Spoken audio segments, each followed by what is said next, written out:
Yesu nashimwe cyane, ndabahaye kaze ku Muco w'Ijambo Ministries. Shimira abantu mukunda kubana natwe mu biganiro vyacu vya misi yose. Shimira mwebwe mubandanya gusangiza abandi amalinki yacu. Shimira mwebwe mukunda gupostinga amalinki yacu haba ari kuri Facebook, stati ya WhatsApp ndetse n'ahandi. Shimira wewe ubana natwe mu biganiro vyacu kuva ikiganiro gitanguye nakagiheze. Imana yo mwijuru ibaha umugisha, Imana ibagirire neza. Yesu nashimwe cyane. Uyu munsi tugiye kuganira ku kintu kumbure utaruzi, ariko urazi yuko ugiye gufashwa. Ariko saba umuntu wese atarakora sabone kugira ngo akore sabone, azarabana natwe mu biganiro vyacu byiza, ibiganiro bishingiye kuri Zaburi 119 ku murongo w'105. Iyo Zaburi nimba uri umukunzi w'Umuco w'Ijambo Ministries, iyo Zaburi urayizi kuko tuyivuga ko kenshi, niho n'iri zina rishingiye. Yesu nashimwe cyane. Rero ndabahaye kaze aho muri hose, ngusaba mwumvirize ikiganiro cacu, cumvirize kuva gitanguye mpaka giheze, bihuza gutahura byinshi ivyihishije muri ico kiganiro. Yesu nashimwe cyane. Kandi umaze kumviriza usangize abandi. Mboneyeho kuramutsa abantu bose banzi n'abatatuza aho muherereye, ntibagira Sezibera na Shaba aho mu Kirundi. Ibikorwa vyiza muriko murakora, Imana ibaha umugisha kandi bashoboze. Mboneraho no kuramutsa cyane gose umukunzi wacu Cecile ngaha mu Rwanda. Turagukunda, urabizi, kandi Imana iguha umugisha. Muri inshuti nziza, ni kuri Imana iguha umugisha cyane. Mboneraho no kuramutsa Bizoza ngaho muri Kenya, Eraste ngaho i Bujumbura, sinokwibagira Janet nawe, Imana iguha umugisha, ndetse na Mimi, Imana iguha umugisha, n'abandi bose ntashobora kudondagura amazina. Mwese Imana ibaha umugisha, turabakunda.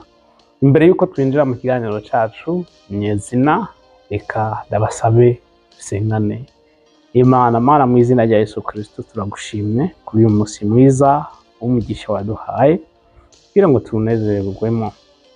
Hamagaye ubwiza bwawe mu izina rya Yesu Kristo kugira ngo ubane natwe, turongore neza ry'umuntu wese mu izina rya Yesu Kristo agiye kubana natwe muri kino kiganiro. Umuhe umugisha, umugirire neza. Ndagushimiye, reka ubwiza bwawe ubane natwe, ubwiza bwawe butubeho, umwe mu baganza mu mitima yacu. Urakoze mu izina ry'Umwami wacu Yesu Kristo bisavye wizeye, amen. Ndaguhaye kaze kandi Yesu nashimye. Uyu munsi ngiye kwereka impamvu ikibi kidashobora guhera mu isi. Yesu nashimye. Umwana w'umuntu buri gihe tuguma twifuza ubuzima bwiza, ubuzima budafise ingorane, ubuzima bw'amahoro, gutera imbere, ubuzima mbese bwo kuba hata kibazo na kimwe. Ariko ntibishoboka. Gute ivyo bintu niwabona binabaye, ukabaho ubuzima utagira ikibazo na kimwe, niwabona ufise ubuzima udafise ikigeragezo, udafise ingorane nimwe, ndakubwiza ukuri uzoce wiruka ku Mana usubire gusenga. Hazoba hari ikintu kitameze neza, kuko ucizera Yesu Kristo umunsi wemera ukavuga ati n'umutima wanje wose ndaweguriye Kristo, ndemeye kaba umwami umukiza w'ubugingo bwanje, akaganza uyu mutima wanje, ujya munsi waciye uba umwansi na Satani. Kandi Satani kuva mu itanguriro yamye arondera ukuntu yica azimiza abana b'Imana. Rero ibyo Satani ariko arakora abifisemwo experience, abifisemwo uburambe. Si ibintu bibaye uyu munsi, yahereye kera. Yesu niwe yabivuze neza ngo kuva kera yamye ari umwicanyi, yamye ari umubeshi. Imana idufashe cyane. Rero ubonye ufise ubuzima budafise ikigeragezo na kimwe, ubonye ufise ubuzima bumeze neza udafise ikigeragezo na kimwe, ibihe byose ubona ufise ubuzima bworoshe, soft life uko nobivuga, ubonye ufise soft life, buri gihe uzumenye yuko hari ikintu kitameze neza. Ubonye ufise soft life, uri umuntu uzi Imana, uri umuntu usenga, bizotuma usubira ku Mana, kuko hazoba hari ikintu kitagenda neza. Iyo Satani agavye ibitero ngaha ku isi, ntagaba ibitero ku bantu biwe, no, agaba ibitero ku bantu bamugwanya, aribo bansi biwe. Abansi biwe ni bande? Ni jewe nawe twahisemo kwizera Yesu Kristo. Yesu yaravuze neza ngo isi ntishobora kubakunda kuko nanje ntiyakunze, kuko nta mushumba aruta shebuja. Rero mu Kristo aho uri hose agira ngo ndakubwira ibibazo bizoza, ibigeragezo bizoza kuri wewe, ibigeragezo bizoza kuri wewe pe, uvyanke uvyemere. Ushake ubu wirirwa mu masengesho kuva mu gitondo kugera kuva mu gitondo kugera ku mugoroba, kuva kwa mbere kugera kwa Mungu, utajya utanwa ibigeragezo bizoza. Yesu niwe karorero k'iwacu, Yesu n'akarorero kacu. Yamaze iminsi 40 mu masengesho. Tazi nta minsi 40 uramara wewe utajya utanwa. Nyinshi wowe umaze gukora uyikora ujya ku mugoroba canke unwa ku mugoroba. Yamaze iminsi 40 adafungura atananwa, iyo twitwa seke, iminsi 40. Ariko umwasi ntiyatinye kumugerageza. Satani yamusanze muri ya minsi nyene 40 y'amasengesho. Satani aramugerageza. None wewe urinde Satani ngo agutinye, ko Yesu yavuze ngo umushumba ntaruta sebuja. Mu yandi majambo, wewe nturuta Yesu. Oya, nimba Yesu yarageragejwe, nawe uzogeragezwa. Ariko ikibabaje abantu iyo bariko baragerageza batibuka ni rya jambo rivuga ngo uzoca mu mazi, ariko mu mazi nazo gutembana. Uzoca mu muriro ariko ntuzorosha. Yesu nashimwe cyane. Iri ni isezerano ukwiye guhagararamo iyo winjiye muri icyo kibazo. Ugatahura ati okay, kirabaye. Imana yarambwiye ko nzoca mu muriro, ariko umuriro ntuzonturira. Ibimenyetso vyemeza ivyo ndiko ndavuga birahari. Urazi inkuru ya Shadraka, Meshaki na Abednego. Bajya bari baramaze gushira amanga, bari barabaye nk'ivyihebe. Urazi ivyihebe vyiyambika amabombe ngaha, ivyihebe vyiyambika amabombe ngaha bakabwira agenda muturitsa hamwe. Bajya bari barihevye nabundi. Simvuze ngo ni vyihebe nimunyumve nabi vyiyambika amabombe, no, kanakarorero nkweretse. Burya bajya abantu biyambika amabombe ku mibiri yabo bakagenda guturira ahantu babisiramu, nuko bafise ukwizera ngo iyo bapfuye imiryango yabo izobaho neza kandi bazogenda mu ijuru. Rero Shadraka na Meshaki bo bari bafise ukwizera kuvuga ngo twebwe naho twopfa, kuko twamaze kumenya Imana y'ukuri, naho twopfa ntidushobora gufukamira igistati ikintu kitavuga, kuko iyo si Imana. Twe turazi Imana yacu, tuzi Imana yacu, turazi Imana yacu. Iyo si Imana ntidushobora kuyivuga naho byogenda gute, ntudutera ubwoba nubwo yewe iyo Mana itudutabara, ariko twe twaramaze gufata ingingo ntidushobora kunamira ikintu icyo ari cyo cyose kuko tuzi Imana. Haleluya! wabazi Imana yabo bazoyikomera hanyuma bakora iby'ubutwari. Yesu nashimwe. Aba bari bamaze kwihebera mu kwizera, bari bariyanse kuba ikihebe no kwiyanka. Aba bariyanse kubw'Imana, kubw'ubutumwa bwiza, kubwo kwerekana Imana y'ukuri. Yesu nashimwe. Iyi si yuzuye ibibi. Ucambaye uyu mubiri witegure kwamurwana intambara, uri mu rugamba. Ibigeragezo bizoza bivuye muri famiye yawe, bivuye mu bantu mukorana, bivuye muri eglise urimo, bivuye ahantu mu kibano, bivuye mbese ahantu hariho hose. Ibigeragezo bizoza, ariko uzohore wibuka yuko utari wenyine. Rero impamvu ikibi kidashobora kuza muri iyi si ni kubera twebwe ubwacu twahisemo ikibi. Burya Imana ikirema umuntu, Imana yashatse ko umuntu atigera amenya ikibi na kimwe, yiberaho ubuzima bwiza atavyo kumenya ikibi na kimwe. Yesu nashimwe cyane. Reka tunyaragase mu itanguriro. Nyaragase mu itanguriro ibice bitatu. Aha hantu ndazi neza yuko umuntu wese ahazi. Itanguriro ibice bitatu. Turahera ku murongo wa mbere. Ndasoma mu izina rya Yesu Kristo. Inzoka yarusha ubwenge ibikoko byose byo mu ishamba Uhoraho Imana yaremye. Urumva, inzoka yarusha ubwenge ibikoko byose byo mu ishamba Imana yaremye.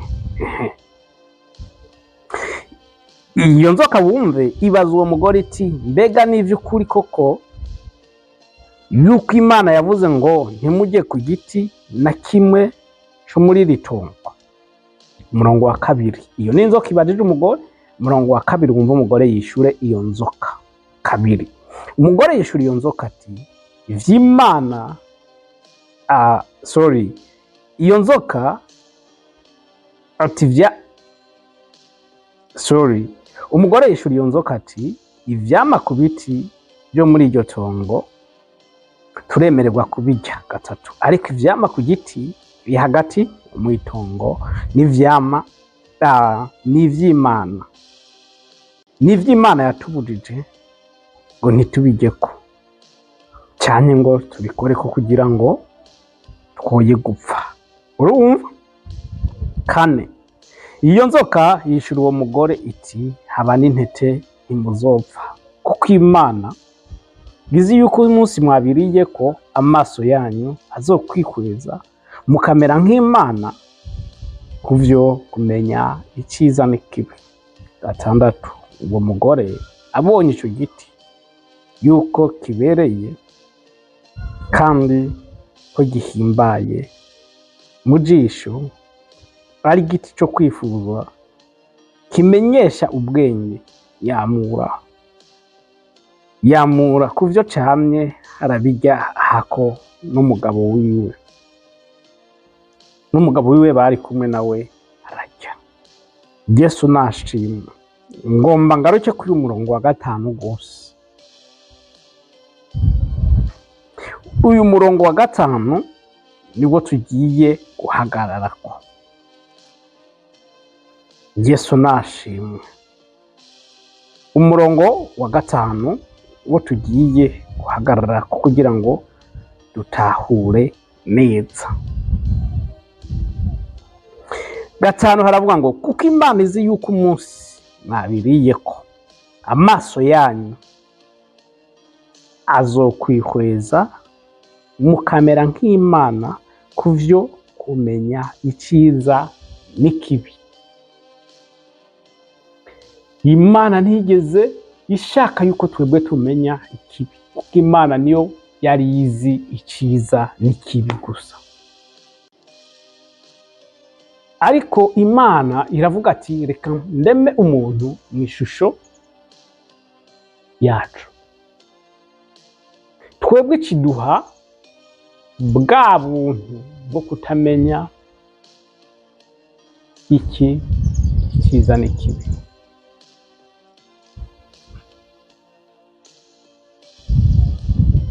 Yesu nashimwe. Ikibi ni cyari mu mugabane w'ubuzima bwacu Imana ikiturema. Oya. Usomye izindi Bibiliya zirabisigura neza kuruta Bibiliya y'ikirundi. Abantu basoma Bibiliya neza, Yesu nashimwe cyane, muze musome muzosanga Imana yari yarekuye yuko iyi kirundi vuga iciza n'ikibi, ariko igiti kimenyekanisha ikibi izindi Bibiliya zirabivuga.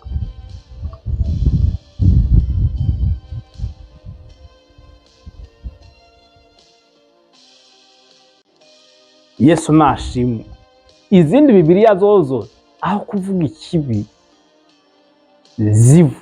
iciza zivuga ubugingo. Izindi Bibiliya zivuga ubugingo apana iciza. Imana yaraturemye idukunze mu ishusho yayo, iduha kubaho neza dufite imigenderanire nayo, ariko ikibi kitari mu buzima bwacu nivyo Imana yari ibizi. Yari izi ibintu byose, kandi n'iyi saha ikizi ibintu byose, kandi izokwamiza ibintu byose. Imana iraraba iravuga ati umwana w'umuntu sinifuza ko ubuzima bwiwe buba mu kibi, nifuza ko ubuzima bwiwe buba ari ubuzima bwiza. Ariyo mpamvu iki giti kimenyekanisha iciza n'ikibi adashobora kukirya. Mubona ibibereho ubuzima bwiza, bafise imigendanire nanje, ataco bakenye, atangorane mbese, ata kibazo na kimwe. Ariko iki giti ntimuze mukigeko.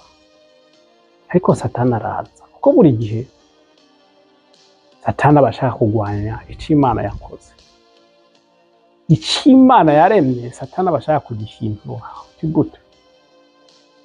Kubera Satani nta kintu azi kurema ico twitwa ngo original. Ntibishoboka. Ahubwo Satani akoresha ikintu citwa kopi ku vy'Imana yaremye, kandi kopi ntishobora kuboneka hatabaye original. Ifoto yawe iboneka kubera wewe uhari, udahari ifoto yawe ntiyoboneka.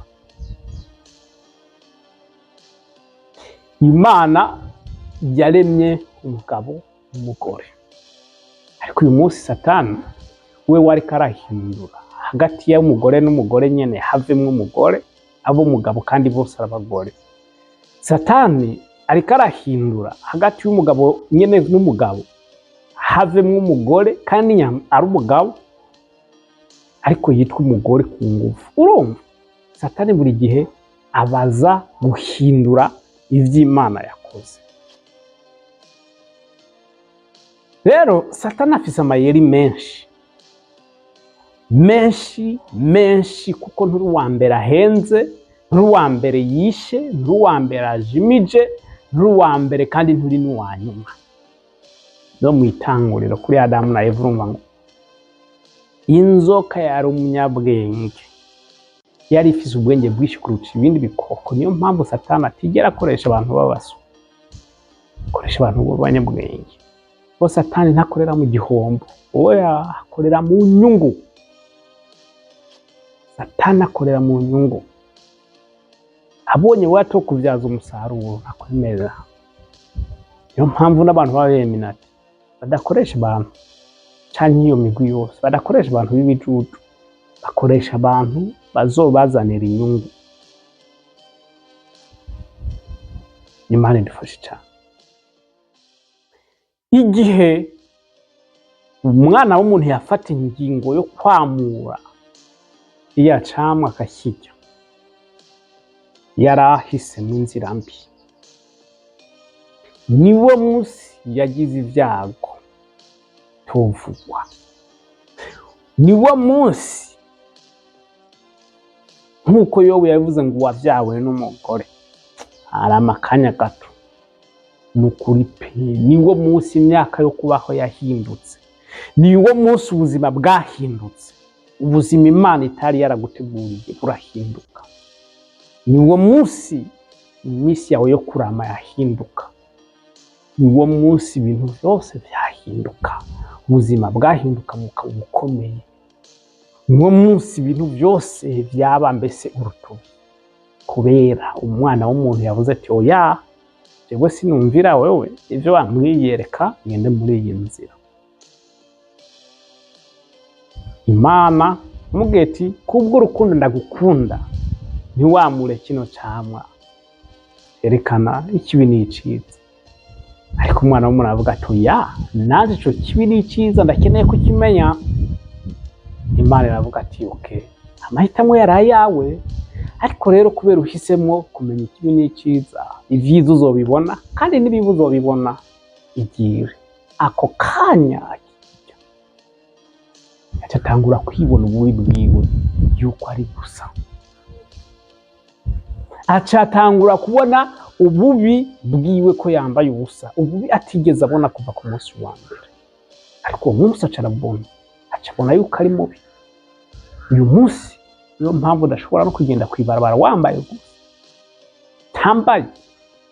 Kurabona yuko biteye isoni, ari bibi. Nta kintu gishobora gutera isoni atari kibi. Hari n'abakobwa n'abagore mwihangane, ariko turababona menshi bava muhira bambaye neza, bibaza ngo bikwije, bakubise kizo make up n'ibindi, ariko ugasanga agenda amanura amahuzu mwibarabara kubera hari ikintu muri we kimubwira atoya wambaye ariko ntiwikwije gusa, abandi bari barakubona yuko uri gusa. Imana idufashe cyane. Ujya munsi niho ubuzima bwahindutse. Umwana w'umuntu niho yafashe inzira yo kuba mu buzima bugoye. Adamu atarazi kurima, imbere yuko ajya muri icyo camwa yaciye agenda kurima. Imbere yuko ajya ico camwa, ibintu byo kurima ntavyo yarazi. Ubuzima bwe bwari ubuzima bwo kuganza, bwari ubuzima bwo gutegeka, bwari ubuzima bw'imigenderanire myiza n'Imana. Ariko akimara gukora, bakimara kujya hiya camwa gusa, ubuzima bwaciye buhinduka. Ibigeragezo biratangura birinjira, kujya biba ingorane, kwambara biba ingorane, kubaho biba ingorane, ubuzima bwose buba ikibazo. N'uyu munsi niyo mpamvu ubona umwana w'umuntu kugira ngo abeho ari ibibazo. Ubuzima bwuzuye ibibazo kuva ku wa mbere kugera ku yundi. Si kubera Imana itakwitayeho, si kubera Imana itakukunda. Oya, Imana iragukunda kandi kwitayeho, ariko nuko ari umugabane wahisemo. Ushobora kumbwira ngo wowe ntiwabihisemo, nivyo wisanze muri ubu buzima, nivyo twese niko twisanze, ariko inkomoko y'ibi byose ni kuri Adamu na Eva. Ni kuri Adamu na Eva. Twese, yaba wera, usa n'umuhondo, wirabura, twese inkomoko ni hariya. Rero ubu twebwe turiko turaba mu ngaruka z'ubuzima bwabo. Ushake ubura umutunzi umeze gute, ibibazo uri kumwe navyo, ntaho ushobora kubihungira. Mpumuriza abantu bibwira yuko ngo ufise amahera, ufise ibintu byose. Ico ni ikinyoma. Nagira ngo ndaguhumurize wote yafise pe, ntiwizere ivyo bintu bavuga, kuko umuntu afise amafaranga ntaba afise ibintu byose. Hari ibintu udashobora kuronka kandi ufise amahera. agiye Uganda afise inoti y'ibihumbi 50, enda kurya ibyo kurya bitashikana n'ibihumbi 5 icyo gihe barabinyima kubera ata amafaranga yo kunsubiza bafise. Sinari mfise amafaranga, wumva nari mfise ibintu byose, sinaburaye.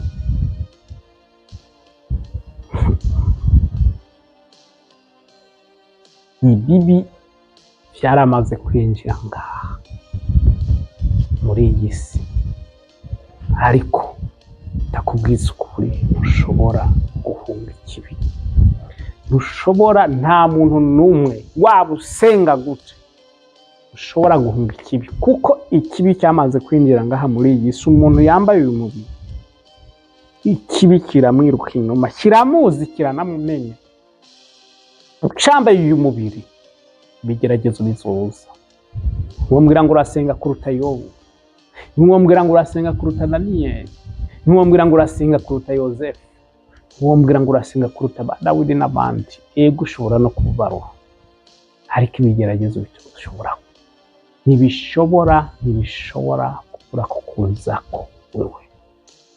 Ucambaye umubiri, witegure wambarire urugamba k'ibigeragezo muri kumwe, kuko uyu mubiri wonyine wambaye ni umwasi w'iwawe. Ibaze umwasi atigeze atinya kugerageza Yesu, igihe yari yambaye uyu mubiri,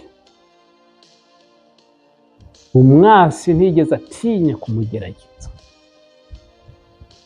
Aramugerageza. Kandi Satani by'ukuri arazi ko Yesu ari Imana, ariko kubera yambaye uyu mubiri, avuga ati abantu bose bambaye umubiri bamaze guhitamo ikibi, nanje ndamugerageza. Ariko Imana ishimwe, haleluya, ko Yesu yanesheje. Uko ikibi kimwe cyazanye n'uwo muntu, niko Yesu yaje aduha ubugingo. Haleluya.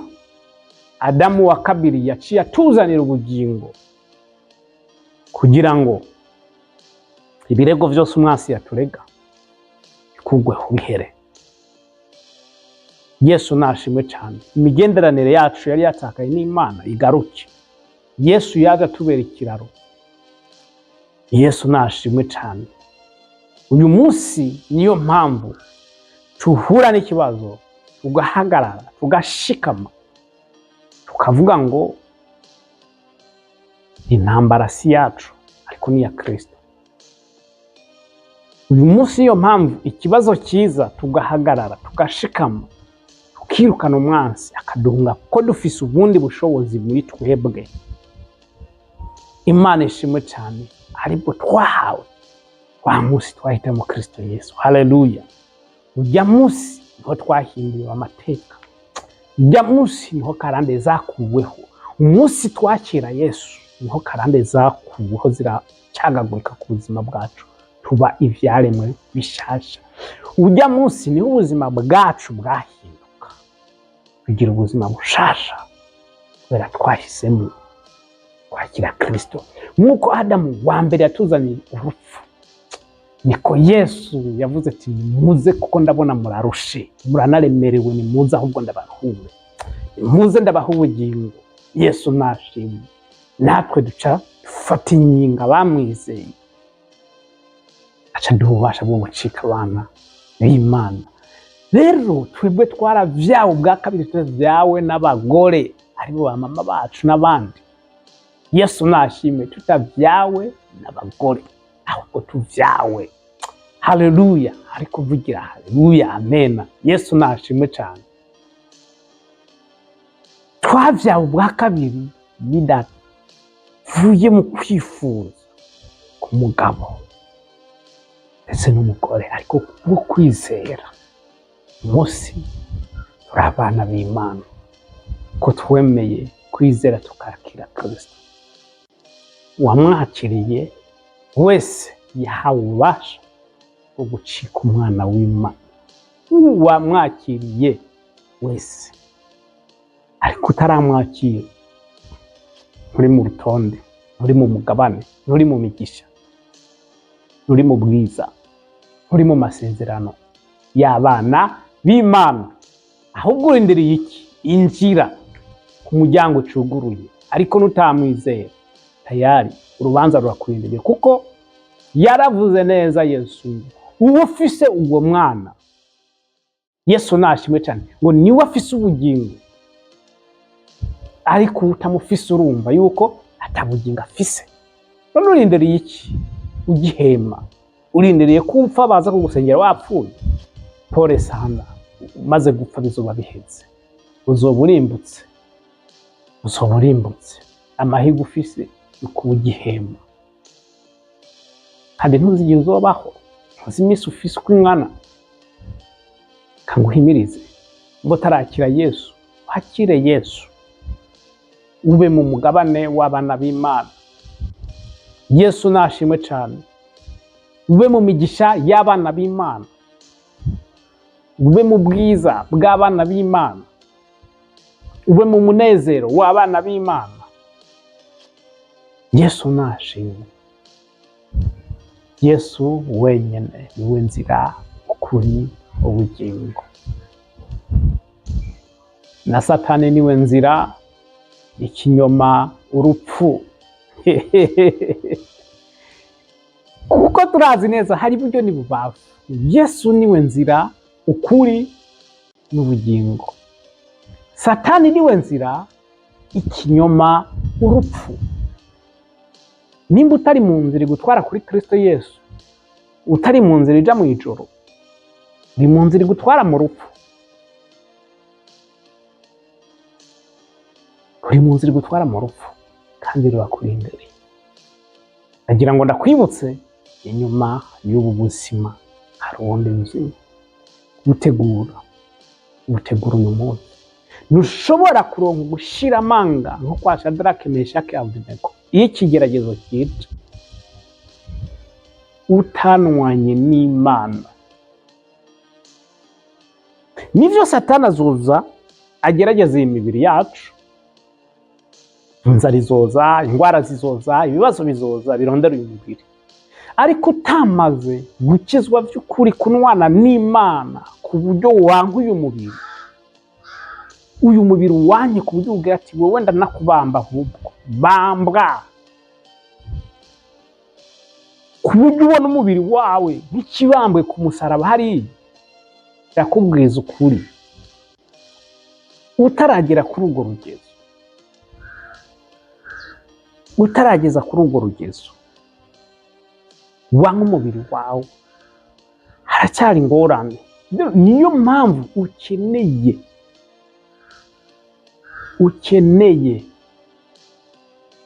mpamvu ukeneye kunwana n'Imana, uhagarare mu kibazo nka Shadraka, Meshaki. Bajya bari baramaze kubamba imibiri yabo barayanka. Daniyeli yari yaramaze kwanga umubiri wiwe, avuga ati je ndi tayari no gupfa kampfe, ariko numire ku Mana yiwanje. Ndetse n'abandi bakozi b'Imana tubona, Yohana akamukaranga. Yesu nashimwe cyane, bajya bari baramaze kubamba imibiri yacu. Turakeneye kugera kuri rwa rugezo ruvuga ngo ubu rero si jewe ndiho. Yesu nashimwe. Abanyabwenge bumvise iyo ngiye, si jewe ndiho, ahubwo ni Kristo ari muri jewe. Jewe ndikunda, jewe nitaye hejuru y'umubiri, ariko Kristo muri jewe ntiyitaye hejuru y'umubiri. No, kuko yemeye gutanga umubiri wiwe. Yesu yaza kwikunda, akunda n'ivy'umubiri, ntiyari kwemera gupfa. Ariko kubera umubiri atari yo misiyo yiwe, haravuze ati urabambwa tu, wa mubiri we urava amaraso kandi urabambwa. Ububabare ucamo bwo kubitwa n'ibindi byose urabicamo, kandi uheze misiyo yakoze. Yesu nashimwe. Nagira ngo ndakubwire, Yesu ntigeze agusezeranira ubuzima butarimo ikibazo, ariko yaragusezeranye ko azobana nawe. Yesu ntigeze agusezeranira ubuzima yuko atakigeragezo kizokuzako, oya.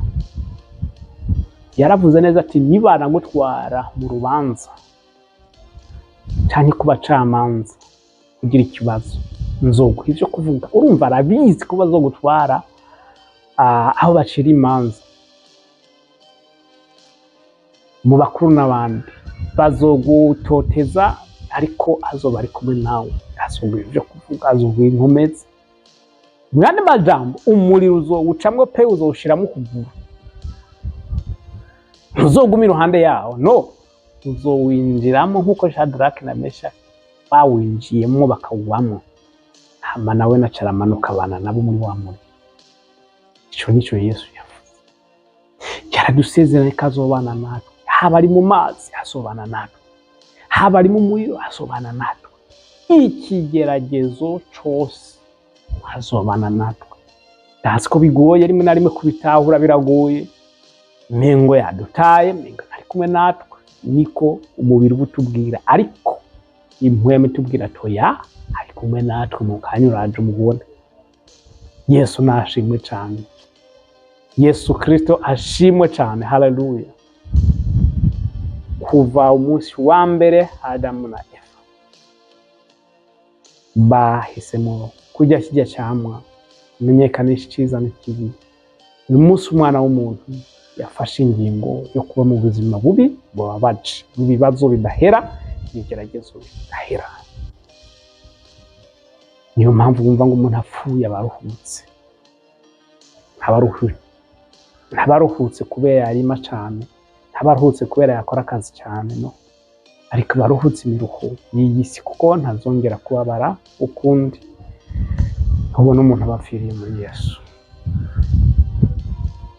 Ariko umunsi Kristo yaje, umunsi wakiriye Kristo, niho Yesu yavuze ati yaje gupfa kugira ngo ubugingo. Aba bantu ntibazi bapfira ububi kubera amahitamo mabi yabo, ndashaka kubaha ubugingo ntibapfire ububi, ariko baronke ubugingo budahera. Yesu urafise ubugingo budahera, urafise Kristo mu buzima bwawe, ufise uwo mwana afise ubugingo. Ese wowe uramufise ubuzima bwawe? Kristo mubanye gute? Ico ni ikibazo ukwiye kwibaza. Ese uyu munsi upfuye woja mw'ijuru canke worimbuka? Ico ni ikibazo ukibaza. Nimba ubona vy'ukuri upfuye utogenda mw'ijuru, ubona hari ibintu bitameze neza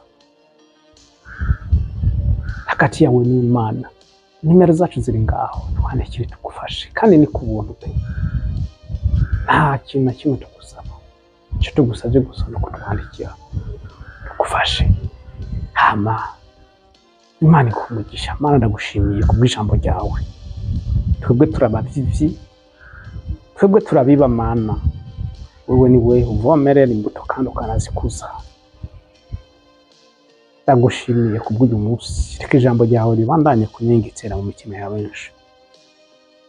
Mana ubatahuze inzira y'ukuri, inzira yo kugororoka, inzira kari wowe Yesu Kristo gusa. Meza ry'umuntu wese Mwami, n'uwo wese atarakizwa muhagakiza Mana, kuko ntawe ushobora kuja kuri Kristo Yesu Mana atari bumurungitse. Vugana n'imitima yawe maze ubagirire neza, kuko icyo ushaka nuko abantu bose bakizwa atanumwe urimbuka. Kuko niyo mpamvu Kristo waje urapfa ku musaraba. Ndagushimiye, tuhezagiye n'icana mu izina rya Yesu Kristo, ndetse n'abayikurikirana bose uha umugisha mu izina rya Yesu Kristo. Savye Imana twizeye, amen.